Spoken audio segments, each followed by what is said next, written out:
Hello, everyone, and welcome to this week's episode of Hot Mic. It's a lovey-dovey episode because this is coming out before Valentine's Day. It's our first Valentine's Day episode ever. We've never gotten to celebrate Valentine's Day on Hot Mic here before, so I'm glad to be with you before the day of love. And we have a very...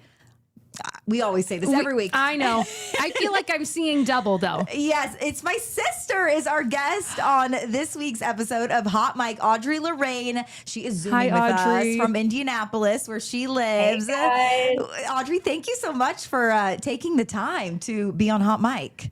Oh, of course. Yeah, I'm so excited. This is my first podcast appearance ever. So. Wow. Okay, but how does it feel knowing that your dad got an invite to be on Hot Mic before you did? Was that kind of a slap in the face? I know. No, because I honestly never expected to even be invited. But yeah, his podcast episode was it was really good. I was impressed with him and obviously the topic that you guys discussed. So yeah, you might be wondering, why is your sister on Hot Mic? We are not talking about Amelia Earhart. No, we're not. We're pivoting to a different topic that Audrey knows a lot about because it's her side hustle. And I thought, who better than to come on before Valentine's Day, because she is a dating coach. That's her part-time job. She has a full-time job. She works for UKG, doing sort of like what is your role? Your main job? What is that? I'm a solution consultant. So I do tech product consulting, essentially. Talent tech products. Ooh. Side hustle though, very different. She's a dating coach for a usually when I tell people my day job, their eyes glaze over and then I say, but my side hustle is a dating coach. And they're like, oh, cool. What do you do? Like, yeah. It's not something that you hear every day. How did you get into the world of dating coaching? Yeah, great question. So I think I majored in communication in undergrad. So I always had a passion about connection and relationships and, obviously just communicating with people and how to be successful in that. And then on top of that, I was in a very long-term relationship for about 6 years where I became almost obsessed with figuring out how to win this person over or why we weren't working or why some of the things I did were like appealing to him. So it kind of came from like a toxic relationship, my obsession with this. And yeah, I just was always researching it, always reading about relationships and how to have success. And eventually during COVID, I was quarantined because I was exposed to COVID at one point. And I was researching jobs. I was always kind of doing different side hustles. So I was always obsessed with like finding my next gig. And I came upon an ad for a company that's based out in San Francisco to do social media work for them. And from there, I started working with our clients. I started out actually doing mock dates for our company, Emlovz. So I would go on virtual dates where we mock up a first date experience. And then I give the guys feedback back on the conversation, their presentation, how they escalated the date, maybe how they flirted, what we talked about. And then I give them feedback that they're not going to get from a regular woman they're going on a date with in real life. So that's where I started. And then from there, now I help welcome new students into our community with the coaching program. And I work with students on conversation and also dating app profile setup. So those are just, some of the things we work on in the program. And we have a whole team of experts that work on a variety of things, such as a stylist. We have a celebrity stylist who helps students revamp their wardrobe if they need help in that area. We have some people who work with like escalation and confidence coaching. And then we have a therapist on the team to help with anxiety that you might come across when you're dating. So yeah, lots of things, even more people than that. But we all like to help people essentially with this skill that's very tough. Everyone can use help with dating and relationships. It's something everyone can relate to, right? Even if you're married or happily in a relationship, I think everyone knows the struggle of navigating that dating world. And obviously our viewers and Megan, you've only been exposed to Audrey for 10 minutes now, but growing up with her, I would say this is the perfect job for her. Yes, because she always, well, as a kid, she always said she was really into decoding body language. That was like her. Yes, she said, I became obsessed. I don't know what even age you were, but even from a young age, she was like, I am a body language expert. And I got the Body Language for Dummies book from the library. That's hilarious. And sometimes she would use it against us, kind of, like Yeah. tell us what our body language was saying. Decoding and you would you. say, no, that's not what's happening. But yeah, and I feel like, Audrey, you're a romantic. So you also, you really believe in the best in people and in finding love. So yeah, it's a good gig for her. This is fascinating. Okay, Audrey, do you feel like this world of coaching within the dating realm, do you think it's grown since the pandemic? Like, has that changed the game? Yeah, great question. I think I think our society as a whole is really moving into like this mindset where life coaching, dating coaching, like even like coaches that you would hire at like a gym or something. I think that's becoming more and more popular now, and people are more comfortable. Like there's not as much of a stigma around getting help with things, like even therapy, like more people are gravitating towards that. So yeah, I think maybe since the pandemic, it's grown more. I think when I got into it, there was a couple popular dating coaches that I knew of at the time. Matthew Hussey is a really popular one. He's like, one of my faves. Some people may know of him.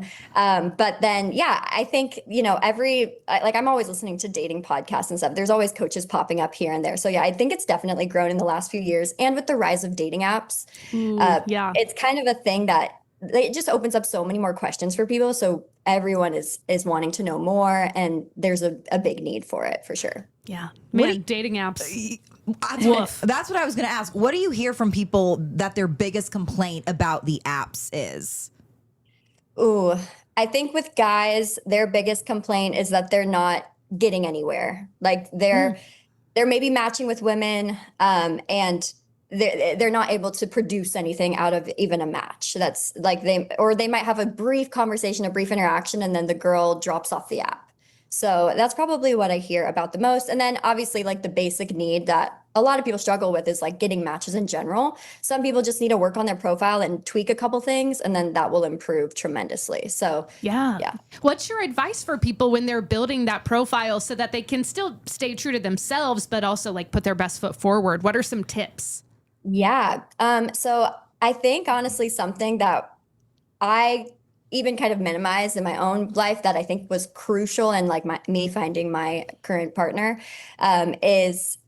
is kind of staying true to yourself and being very specific on your profile about niche interests that you have. So almost like polarizing. For example, on my profile, I talked about, or I like tagged gospel music and FM radio, things that are like so niche, but it's going to stand out to someone. And if they can relate to like those things that you're drawing out about yourself, there's like a good chance that you guys could connect on kind of those quirky things, which is a good foundation for kind of a fun connection there. So yeah, that's important is obviously being true to yourself and drawing out those kind of special qualities about yourself and special interests. And then also just, I guess, kind of showing like a good, well-rounded aspect of, or kind of well-rounded presence of who you are. So for example, like you don't want all of your photos to just be you by yourself. You want a photo where maybe your friends are around you, or, you want a photo of you doing one of your hobbies, not just you like smiling in the car, like a mirror selfie. I always say no. If a guy's if a guy's app is full of like selfies of him by himself, he's going to look like a loner. He's going to look like he doesn't have any friends, and it's hard for him to have connection or relationship. So, yeah, showing like different aspects of who you are throughout your profile is really important. Is one selfie okay? Yeah, for sure. Selfies are fine. You just don't want your profile to look like, like all you do is spend time by yourself and you don't have any friends. Didn't you also told me before too that like animals do well on profiles, right? Is that true? Yeah. Ooh.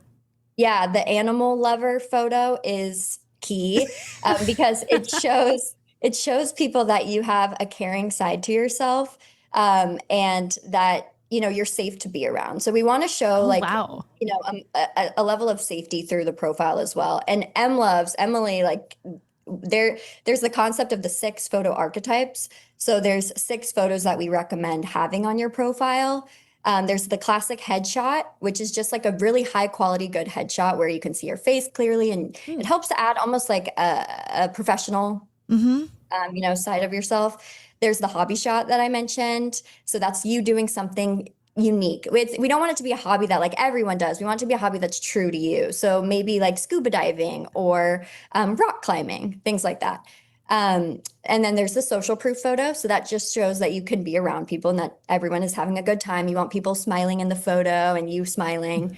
There's the GQ photo, which is you in a suit. And that's kind of, like to increase your attraction and also, again, like that professional aspect. Okay. And the full body shot.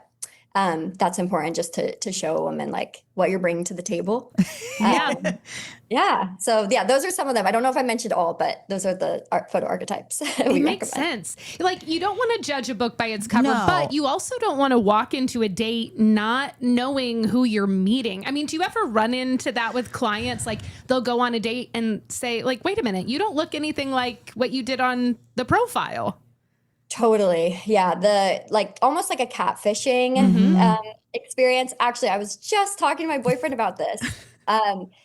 He said that he had so many dates where he would go on and the girl looked nothing like her profile photos. And so he was making a comment that like, I actually looked somewhat like my pictures. And I did not Facetune or do any like, I had edits on my photos, like a good filter here and there that can show some artistic style, but you don't want to Facetune yourself or present yourself in an untrue way, because then when you get to the date, it's not even necessarily that you might not be as attractive as your photos, but it just feels inauthentic and kind of scary to someone who's meeting you. And they're like, that's not who I thought, this is not what I thought who I thought you were. So interesting. There's a lot of psychology behind dating, which Audrey's not a psychologist, but she's learned a lot about I can tell, how people think. I also do really quickly want to bring up, Audrey mentioned her boyfriend, Trevor. He's a low-key kind of guy. He doesn't like a ton of attention, so I don't want to embarrass him too much, but I have to give him a shout out because from the very beginning, he has been a loyal Hot Mic listener. Oh my gosh. Trevor, thank you. He is very sweet, and we got to get him a mug because...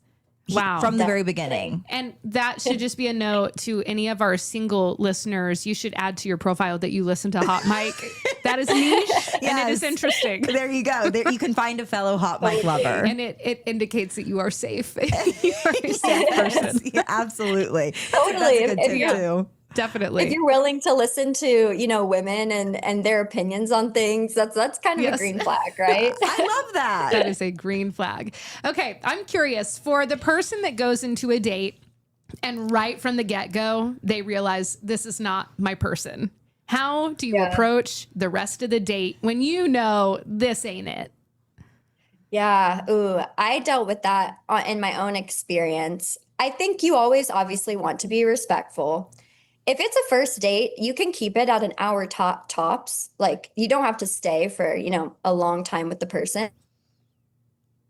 About at least, having a conversation with them and just like getting to know them, I would recommend like leaning into it and just treat it as if like you're talking to a friend for that hour. If you know instantly that it's not going to work, and then leave the date, and at the end of the day, at least like you met someone, you learned something about yourself, and maybe something that is not the type of person you want to pursue. You would learn something about maybe what you're looking for in the future and what not to do. I actually went on a date where I did have that experience and I realized, okay, this is not the person for me, but I had already agreed to a second date with him. Oh, so was this the guy I'm thinking of? This is, I went on, it was the first date wasn't so bad. I went to a Pacers game for the second date with him. Oh, that's fun. That ended up going very wrong because essentially my instincts from the first date were true, in that he's just kind of a complicated person that was not compatible with me. So yeah, I would trust your gut when you're on a first date and things aren't going maybe the way that you were hoping for, but I wouldn't write the person off or, shun them, because at the end of the day, the date is just a trial and error. It's like you're putting yourself out there to meet someone to see if it works. And if it doesn't, like there's no shame in that. There's nothing wrong with a date not going well. You just got to lean into it and have fun with it. And I think people a lot of times think of dating as so stressful and scary and kind of roll their eyes or like huff and puff when they have a date coming up. But if you just think about it as meeting someone and not putting so much pressure on it, I think it leads you to more success and a more open mind. Audrey, can you estimate maybe how many people you've helped play a role in them finding a partner? Ooh. Like how often do you get feedback I always that you helped someone, find the right person for them? It's hard because we obviously I don't have control of like the data. I'm sure we have data on that with the company. And there is a big team working with people. There's a big team. When our clients do find success, they do report it typically. Sometimes it takes them a few months, but we have a community and a platform that people will give us updates on. So they'll say like, hey guys, you might have not heard from me in a couple months, but me and Ashley are working out. Like I asked her to be my girlfriend last week and things are going well. So it's always super exciting and fun when I think about the work I was doing with someone individually, and now that they're like happy and they've met their goal, it's a good feeling. Oh, what a rewarding job. Yes. Yeah. This is a perfect Valentine's Day episode. It is. I have so many questions I'm just like fascinated by your job and your expertise. I'm curious with the clients or the students that you work with, when it comes to the actual dating, not the profile, but the dating, is there one thing that clients do that you're like, don't stop doing that. Don't do that. Like you're shooting yourself in the foot. Oh, yes. There's actually a few things. I would say one thing that came up for me very recently with a client is the lack of follow-up questions on a date. Ooh. So when a girl is talking about something that she's really excited and passionate about on a date, you don't want to, first of all, like lead the question into you talking about your own passions and your own interests. You want to keep the conversation on her and what makes her face light up. So asking follow-up questions to keep her going rather than always bringing the conversation back to you. That's really important. Because then she'll leave the date feeling refreshed. If she was able to talk about like all the things she loves for the majority of the date, she's going to leave feeling really happy and not even consciously think about the fact that you were just getting her to talk about things she enjoys for a lot of the date. So that's something. Another thing guys do, like being overly complimentary of a woman's physical characteristics early on like a first date, that can come off as jumping the gun a little bit. If you haven't laid the groundwork for a good physical or like emotional connection, sometimes being like over complimentary of looks can be a little bit like scary to a woman. So I recommend complimenting her personality or something she says or does. Like if she talks about how she likes to ski, you might say like, "Ooh, that's really impressive that you can ski."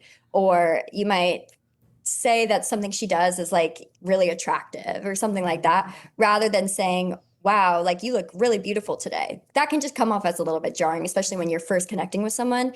You don't want her to think that you're only interested in her for physical traits. So yeah, those are two things. And then another thing, talking the majority of the date. That's a big red flag. I've had guys do that in person, like for my own experiences. And they think they're showing themselves off. So they're trying to impress you by talking about their job or how much money they make or, all the fun things they do, but it's really just coming off as uninterested in learning about you on the date. So. Wow. Stuff to take to heart. I know. This is like unlocking all of these memories that I had buried from different dates, from the dates. app dating when I moved here to Kentucky. Well, and I think people, Audrey, correct me if I'm wrong, I think a lot of people don't even know that they're doing this, and it's not ill-intended. It's not people trying to step all over a conversation and only talk about themselves, but maybe people, like any skill, they just need to practice dating and conversing with others. Do you find that it's a skill people need to work at? Oh yeah, 100%. One of the things we practice in the program is approaches. So where you would approach a woman in public, we don't encourage all of our students to only focus on online dating, although it is a really great way to open the door for connection and relationships. But being able to converse with women in person and spark up a conversation with a woman you see at a grocery store or a coffee shop, that's a skill, and it does take a lot of practice. So the first couple times you do it, it might fall flat. You might walk away like after tripping over your words and feel really defeated. But that's why you got to keep going. You got to push yourself in that area and know that it's just, it's a skill you're building. It's something you're working on. And the more you do it, the smoother you get, more confident you feel. And it's like that rejection. There's that guy, I forget his name, but he went on that rejection, basically like it was an experiment where he was like seeking rejection. So he would ask people like on the street for money or ask at Starbucks for like a free coffee. And the more you face that rejection, the more you're going to be ready for it and the more confident you'll feel even in the face of it in the future. So you realize someone just said no, right? Yeah. It's reminding me of what in journalism we have what's called man on the street interviews. It's kind of the same thing. It's the same thing where you have to like go up to people strangers in public and see if they'll do interviews, and like 9 times out of 10 they'll say no. But at this point it gets better. It gets easier. It gets better, and now I'm like, oh, reject me all day. I don't care. That to me, that is still better than having to ask someone on a date. That would that seems very challenging. Holy cow. And dating can be discouraging. I hear that from a lot of my college girls, and you know, like you do put yourself out there and you have to be vulnerable. Audrey, I mean, do you have any motivation for people who feel like they're not getting anywhere, even though they are putting themselves out there? Yeah, I think I would say that everyone who's in a relationship now can think back to a time where it didn't work out with someone that they were hoping it to work out with. So you almost have to just look beyond like your current struggle. And I honestly like to think about it. I mean, when I was dating, I started trying to encourage myself to almost like laugh at the things that didn't work out, that, you know, that were maybe like really ridiculous things that happened on dates, or if a guy was mean to me. Like I kind of learned to just realize that like, okay, this is just a fun experience. And once you actually get into a relationship and you meet your goal of finding your person, it's not like at that point everything is just butterflies and rainbows and it's easy. Like there's still going to be work that happens after that point. So enjoy the experience of dating and meeting different people. It's exciting and it's fun, and you only get really like if you find your person and you stay with them, dating doesn't last forever. So enjoy the ride while you can. That's good advice. That. Audrey, going back to Trevor, what made you and Trevor started dating last year? You met almost a year ago, I think. What about him made you think, I want him to be my boyfriend? Oh, yeah. It's funny because I think I was always, it was kind of, I was kind of a skeptic with love. I actually was thinking about this and preparing for the podcast today. It took me a while, like in dating after my toxic relationship ended. I was kind of a skeptic. And then I was like, I need to start taking the advice that we're giving our students and have more of an open mind. So I think with Trevor, it's so funny because I know he's going to be listening to this. He's going to be embarrassed, maybe. I think with him, we had a lot of similarities in terms of like our interests. There was stuff on his profile that I related to. We both had the same song on our profiles. And then once we got in person, it was just super comfortable. Like our conversation was really easy. I remember feeling like, okay, this is a guy who's actually normal. And that goes a long way, doesn't it? Yeah, right. But everyone's normal is going to be different. So like a lot of the guys I dated in the past, another girl is going to think that about them at some point. But with Trevor, like I just felt comfortable and calm. And yeah, I remember feeling the date, like leaving the date very at ease. So yeah, I think that was a big sign for me. It's all relative. What's normal? Well, and Audrey, you bring up a good point. There's someone for everyone, right? Like I know some people maybe think like I'm never going to find the right person, but they have to be out there, you know, if you just keep working at it. And maybe that person wasn't right for you, but the next person will be. Totally. Yeah. And I think you have to remember, do you want to end up with just anyone, or do you want to end up with someone who really is truly a good match for you? If you're just looking for anyone, you could find someone walking down the street today and, you know, you could start a relationship and lead maybe you have a happy life, whatever. But if you really want to find the person who truly fulfills you, it's going to take work to get there. Put the work in. Yeah. Audrey, do you believe in soulmates? I think we disagree on this. Yeah, I think we do disagree. Actually, I don't know. I've moved a little bit with this. I think there's people who are placed in your life for a reason. I guess I do. Again, I'm a hopeless romantic, but you don't, right? Well, yeah, I guess my thought, I'm going to sounds so mean. My thought has always been, with marriage or choosing to spend your life with someone long term, you have to work at it no matter what, even if you and the person are madly in love. It still takes a lot of work and effort. And you can do that with different people, right? Like you could theoretically do that with a lot of different people. So I guess I think you summed it up well, Audrey. You said there are people placed in your life for a reason, but you can choose what you make of that relationship, right? You can put in the effort, or not. Do you believe in soulmates, Megan? Yeah, I haven't really thought about We're putting her on the spot. But Audrey, I agree with the idea. People are placed into your life at the right time for the right reason. But, my parents have been married for over 40 years and looking at their marriage, I mean, like they align on all of the really important stuff and are really hard workers and like made that commitment that they're not going to give up. Yeah. And I think that piece is like more important than the soulmate piece, like I agree with what you're that. saying. Yeah. Like you could be, and obviously Audrey probably can attest to this with the dating coaching. Attraction does matter, but over the course of your life, you're not always going to be super young and hot. Like that's going to change too. Speak for yourself. I mean, hopefully we will be, but that also changes over time too, right? So it really is about those shared values and what you can connect on over the course of your life, which isn't just looks related. And yeah, you guys bring up a huge point, finding someone with shared values, like it increases the chance of success with that person so much more. So it's good to be honest up front about how you're feeling about, religion, politics, your thoughts about like kids is really important, and like how you want, if you want a family one day. It's good to be honest about that up front so that if you do disagree, you guys can learn to navigate those things together. And then, rather than dating for 5 years and then finding you guys are different on something that's really core to who you are. Yeah. So. Is there a good time to bring up those topics? Like, are we talking about politics and religion on date one, or should we pump the brakes a little bit? Oh, that's a good question. I think you almost have to feel out someone's level of comfort in discussing those things.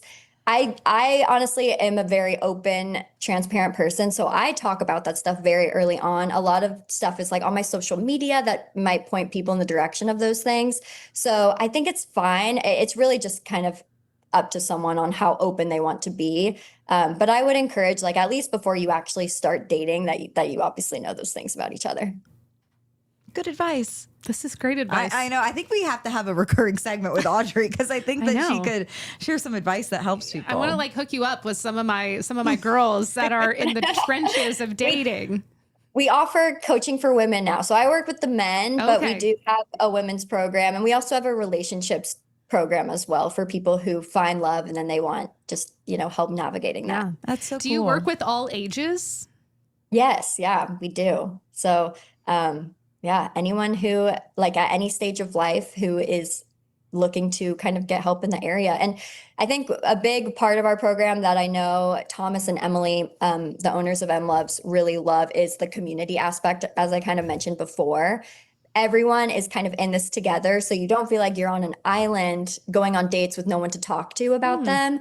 You can lean on, the knowledge of other people also going through the program and give each other your own thoughts and opinions. Or like maybe one guy has a really bad experience and then another guy is like, the same thing happened to me last week. They can kind of just like lean on each other for support with the hard things that come up. So that has to make people feel better too. Like I'm not alone with this terrible date. Totally. That someone else has experienced that as well. Have you ever been on a really bad date, Abby? Yes. It wasn't quite, I'm sure Audrey has heard this story, but when I moved out to Montana, I almost feel bad sharing it, but he'll never hear this podcast. I was very lonely initially when I moved out there because I didn't know anyone and I just graduated from college. So I downloaded, and I wasn't dating my now husband at the time. So I was single but I downloaded Tinder because I was like, maybe I can even make some friends. I might not find a boyfriend through this app, but maybe I'll make some friends. And I matched with a guy who actually lived at my apartment complex. Risky, yes. But easy enough to pick me up for a date. So we went on the first date was fine, except for the fact that I paid for everything. So like we went and got pizza and I paid for the bill. Like we didn't even split it. I just covered it. And then like a week later, he asked if I wanted to come watch Remember the Titans at his apartment. Romantic. I love that movie. Audrey knows Remember the Titans is my all-time favorite movie. And there were a lot of weird things about the date, but maybe the weirdest part was he really wanted to show me his Pokemon tattoo on his belly. Oh. What? And after that, there were like a few other things that were kind of off-putting, or very off-putting. And I had bought, this is so pitiful. I had baked potatoes to bring for us to eat. I was like, I have baked potatoes in the oven, so I'll just bring them over. And he like weirded me out so much that I remember like walking home with my thing of baked potatoes. I gotta get out of here. Yeah. Wow. So that was, not to get too into it, but that was probably like my weirdest date. Not the Pokemon tattoo on the belly. And I have nothing against tattoos. Like my husband has tattoos. I have tattoos. But Audrey and I have a sister tattoo with our other sisters. Cute. But it was just the insistence on showing me, you know. Mm-hmm. So Audrey, maybe should people not show off their belly tattoos like right away? So that's kind of, I'm thinking that if a girl was really into Pokemon, she would be like so excited about that. That is a good point. I think that raises an interesting question though about non-negotiables, because I think there are some people that are like, I would never date someone that has tattoos or doesn't have tattoos, or I would never date whatever, you know, all sorts of things. Yeah. Is that like setting you up for failure when you have that mindset? There are things that you need to set that you will not move on for sure. Like, non-negotiables, basically items that you're not going to settle down without. It's good because it sets your intention, and it also makes sure that you're clear on who you're looking for and that you're clear on what's important to you. So I think it's good to have those, but it's also important to have an open mind. So if you are, not budging on any of your like qualities that you're looking for in a partner, it is closing you off to potentially match with people. Like, for example, if you're swiping on dating apps and you're only going for guys that are over 6 feet, right? Mm-hmm. You're closing yourself off to so many great people out there that you could really get along with. So I think things like that, you got to open your mind up a little bit. And I think people who do have an open mind have so much more success than those who are very rigid on what they're looking for. Okay. I have another question. They're coming to me. My friends in Chicago always say dating in Chicago is terrible. And then, maybe I have friends in Washington, D.C. Dating in D.C. is awful. And I'm like, okay, you're living in some of the largest cities. I've heard this from friends in all these different cities. Like, what do you think about that? Are there certain cities that are worse than others for dating? It feels crazy. Really? It does feel crazy. We find that there's actually 2 cities that are very hard for guys tend to be that I think of off the top of my head, and that's Portland and Tampa. For some reason, a lot of our clients, we find that it can be really hard. Like the dating pools in Tampa, even on the apps, people struggle with. So we've even encouraged some students to move cities. If they are, really? We've had students who have moved cities and then they have success with like so they're just opening themselves up to a new pool of people. And like, for example, one of our sisters lives in Columbus, Indiana, a small town. So many people in the US live in small towns. Mm-hmm. If you live in like an area where there's not a lot of people, maybe of your age group that are single, obviously you're shutting yourself off to matches unless your dating range is like really wide on the apps, or unless you're like traveling and meeting people through activities and hobbies that you're pursuing. So but Chicago's funny because I don't know. Chicago has, I think even like the cold of Chicago keeps people inside, and like everyone's bundled up. Yeah, maybe that's part of it. It's hard to feel hot and romantic when you're wearing a floor-length parka. Nothing hot about that. Audrey, do you watch like The Bachelor or any dating shows, Love is Blind, any of that stuff? Yeah. I love those shows. I'm super excited for the new Bachelor season. Me too. Or Bachelorette, I guess. I think you guys just found a new bestie to watch with. I know. Okay, wait. How are you feeling about Taylor, Frankie Paul? Do you think it's going to be a good season? I think it's going to be a really entertaining season because she's so open about everything on her show. So I don't think she's going to hold anything back. And I think we're going to see a lot of drama. And we'll see what the group of guys is. Have they released I don't think they've released the cast yet. But I also think it'll be entertaining. And she's an interesting person and presents a question about quote unquote baggage. Like, she's been married before. She has children with multiple partners. All of that has been aired out on television, right? Yeah. So I guess if you are heading into the dating scene, if you are like Taylor, the new Bachelorette, and you have this baggage, or maybe you have a history, is that something that you should like address right up front? Well, yeah, you don't want anything in your life to seem like you're keeping it as a secret. So like if you have kids, not that, obviously kids aren't baggage, but if you have like big aspects of your life that impact the way you are today, like you want to be honest, because that's just like, it makes up who you are. So you don't want to hide anything. I think with her, the struggle is going to be finding a guy through the show that's actually genuinely interested in her and not all of the fame and kind of celebrity status that she brings into it. Because most of the time the Bachelor contestants, the Bachelor and Bachelorette, they're not famous through another show. So I think it's going to be hard for her to find like a genuine connection through the cast unless they all are they're vetted already, but hopefully they're there for the right reasons, which is what they always say. They're for the right reasons. Here for the right reasons. I know. And I think she said in an interview, she was like, my future partner would have to be comfortable with being on TikTok. Which is funny. This is the age we're living in. A non-negotiable related to TikTok. Because that's part of her career, you know. She's a TikToker. Major part of her life. Wow. Audrey, also, you bring up The Bachelor and other media related to dating. Audrey always loved Hitch, and now she's kind of like the real life. Oh, wow. She's our real life Hitch. I love Hitch. Yeah, but apparently every girl says their favorite movie is Hitch. Well, mine is Remember the Titans. So, wow. I don't think I have a favorite movie like off the top of my head. You've seen Hitch though, obviously, right? Yeah. Who and Remember the Titans? Yeah. Which is a great film. Both of those are good movies. Yeah, that is interesting. But Audrey's living out her real life. Yeah, I know. Her Hitch. Audrey, we do have some dating hot takes we want to give you. We might have covered some of these in our conversation, but we're going to say agree. You could agree or disagree, okay? And we'll go back and forth. You want me to read the first one, Megan? Yeah. Okay, I think this is a polarizing topic.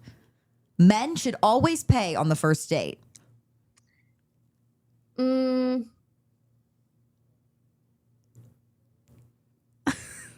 Disagree. Sorry, there are so many nuances. I would say disagree. You disagree though. So it depends on the situation. I think a man should offer to pay. The first date should be no more than $20. So the guy should be offering to pay. But if a woman doesn't feel comfortable with that, a guy can let her buy like something on the date if she insists. So if a woman says, no, I would like to pay half, he should go ahead and let her do that. Yes. Yeah, for sure. Sometimes that comes up as like a non-negotiable for guys. I will say some guys literally will not accept a woman paying for them.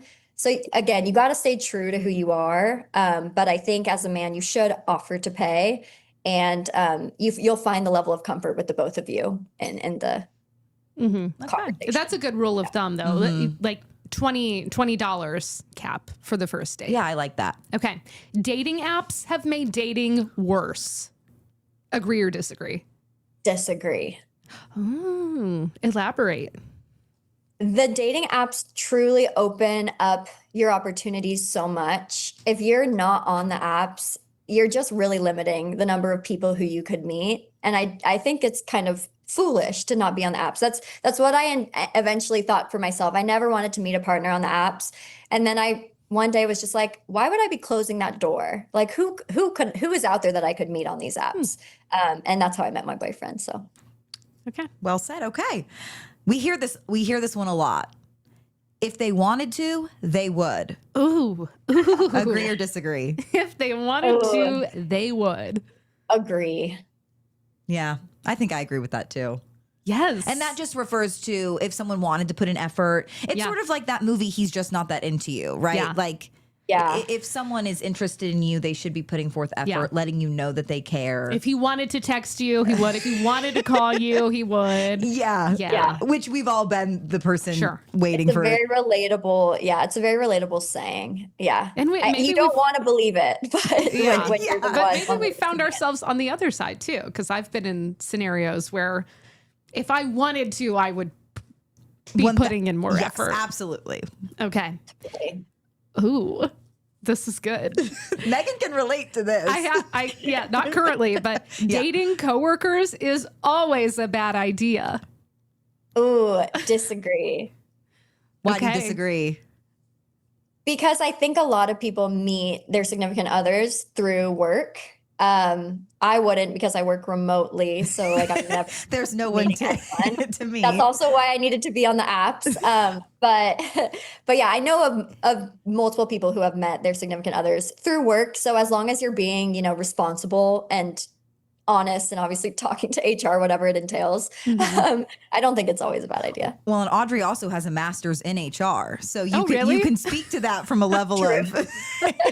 That's true. You have some expertise in that. That's like a forgotten thing. No, I'm just kidding. But I think, I don't think it's a bad idea. I encourage it from an HR perspective. From an HR perspective. I like that. Well, that's good because there are some couples that we have a couple who got married at LEX 18. Yeah. From meeting. We have a couple, Christian and Murata. A couple couples. They're married. Yeah. Who else works here that's married? Cameron and Claire. I don't know off the top. Hannah? Anybody else? I don't think so. I'm sure there have been other couples in the past, but right now that's all I can think of. I don't know about anyone directly. Like I know people are married, but they're not married from in here. Oh, yeah. Unless they're secretly dating. Yeah. Now would be the time to come go to forward, HR. Come reveal You're calling people out. Reveal it on hot mic. Okay. Second to last one. A bad texter can still be a good partner. Yes. True. Okay. A lot of guys are not great at texting. A lot of guys are just not really super open to like chatting as much as women are. We love to chat. We do. Women love to chat. And, sometimes you just got to accept the fact that like your man may not be open to like talking about the tea or the drama or like venting about things in the same way that you are. And that's okay. Like, that's why we have girlfriends. That's why we have siblings and moms and dads to vent to. Audrey speaks with experience because she and I and our sisters and our mom FaceTime each other 5 times a day. Maybe. It's really bad. It's really bad. Yeah. Audrey, I felt so good the other day because Evie had like called me twice in one day, which she doesn't normally do. And the next day she was like, I'm so sorry for calling, but it just means I consider you family because I'm calling you in the middle of the day. Totally. Wow. That is what that means. Yes. Okay. We have one last hot take. Exes can be friends. Yes, I agree. Okay. I don't think it's a common thing, but if 2 people ended the relationship amicably, obviously they care about each other a lot and respect each other, I do think there's a possibility. I've seen this in real life. So yeah, I think I actually kind of encourage it. I think I would have liked to be friends with more exes, to be honest, because I don't tend to harbor negative feelings towards people that I dated. So I would, I don't think I think if both people are open to it, yes. Yeah. Well, you do put a lot of time into another person and getting to know their family and, forming a genuine care. Yeah. So yeah, it is kind of hard to just and barring something terrible, some huge betrayal. Yeah. You might like to, sometimes it's just not the right time or, So this is your sign, listeners. Go befriend that ex. You heard it here and date someone at work. Advice for you. Great advice. If you take one thing away from this episode of Hot Mic. But always take it to HR. Yeah, that's follow up with that. Wow. This has been so interesting. Audrey, how are you feeling heading into Valentine's Day? Are you excited about it? Oh, I'm super excited. This is my first Valentine's with a boyfriend. I know I had the long-term ex, but we were always so messy that this is my first one where I actually am like have Valentine's Day planned. So I'm super excited. And Trevor's thoughtful, so he'll probably do something really nice. Okay.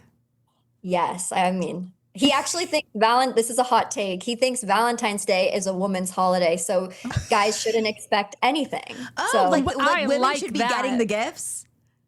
The guys shouldn't expect anything. They should only be doing stuff for their partner, which is so on to interesting. him. That's excellent. We like that. What are you and Charlie doing? That's actually a good question. And cannoli. Oh, yeah, really, it's cannoli who I celebrate on Valentine's Day. I do believe that a dog can be your soulmate. All that being said earlier. No, I'm just kidding. I'm not actually sure what we're doing. He's got to figure that out. Yeah, it's Audrey, a woman's holiday. Text Charlie and ask him what we're doing for Valentine's Day. What are you and Jacob doing? Well, his birthday is February 10th, so we might. He's just taking all the attention. He always takes on. No, he rarely does. But we have a Valentine's tradition. We have breakfast for supper. Oh, yummy! So we stay in and make a big breakfast. Aww. Yeah, that's so sweet. I love that. I love that. I need to come up with a tradition. That's a good idea. I should come up with something. Yeah. I think we did it the first year because we thought, everybody is going to be getting reservations and trying to go out, but we really like cooking he likes cooking and I like just eating and I don't know, distracting him in the kitchen, being the sous chef. Yeah. And so we thought, we'll just cook for ourselves. So how fun. And that's romantic. And that's what you get, right? When you put in the hard work of dating, eventually you find your partner that you can have breakfast for supper with.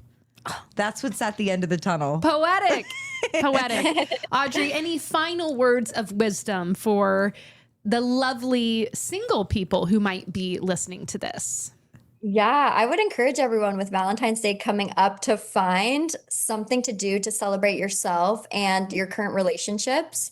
So if that's, going for drinks with friends or maybe cooking dinner for yourself at home or doing something special, maybe a yoga class by yourself to really be in your own space and bring gratitude for yourself and, everything that you're doing in your own life. I think that's great and just helps put you in that positive mindset. And yeah, I would just say stay grateful for everything and all the challenges that come your way because you'll get to your goals eventually if you're putting in that work and staying in that positive mindset.